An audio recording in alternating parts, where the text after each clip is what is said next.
আমরা ওদের জার্নির গল্পটা শুনলাম এবং দুইজনই খুবই কষ্ট করে আসলে দেশসেরা হয়েছে।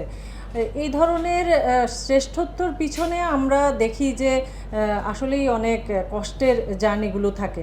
তোমাদেরকে শুভেচ্ছা জানাই, তোমাদেরকে অভিনন্দন জানাই এই দুইজনকে যে তোমরা দেশ সেরা হয়ে নাটোরের লালপুর এই যে একটা উপজেলা, নাটোরের লালপুর উপজেলা, এই একটা নাম তোমরা করে নিয়ে আসছো এবং নাটোর জেলাকে অনন্য উচ্চতায় নিয়ে গিয়েছো। এটি আমাদের জন্য খুবই অনুপ্রেরণাদায়ক এবং আমরা আমাদের বর্তমান সরকার খেলাধুলায় যাতে পারদর্শী হয়ে ওঠে। একমাত্র স্মার্ট সিটি বসুন্ধরা, আধুনিকতায় এক ধাপ এগিয়ে। ছেলেমেয়েরা শারীরিকভাবে মানসিকভাবে যাতে সামনে এগিয়ে যেতে পারে, সুস্থভাবে সবল একটা জাতি গড়ে ওঠে, সেজন্য সর্বোচ্চ চেষ্টা চালিয়ে যাচ্ছে এবং তারই একটা অংশ হিসেবে কিন্তু নতুন করে স্পোর্টসের এই আয়োজন।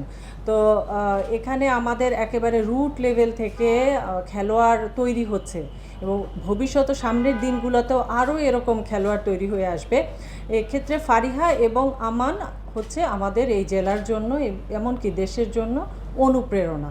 আমরা চাই ঘরে ঘরে এরকম ফারিহা এবং আমান তৈরি হোক।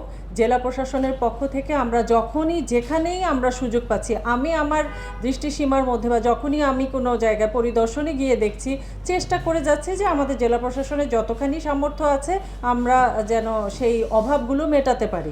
আমাদের একইভাবে ইউনোরাও চেষ্টা করে যাচ্ছে যে যেখানেই কোনো খেলাধুলার সরঞ্জামের অভাব আছে বা কোনো খেলাকে পেট্রোনাইজ করতে হয় বা কোনো ক্লাবকে পেট্রোনাইজ করতে হয়, চেষ্টা করে যাচ্ছে।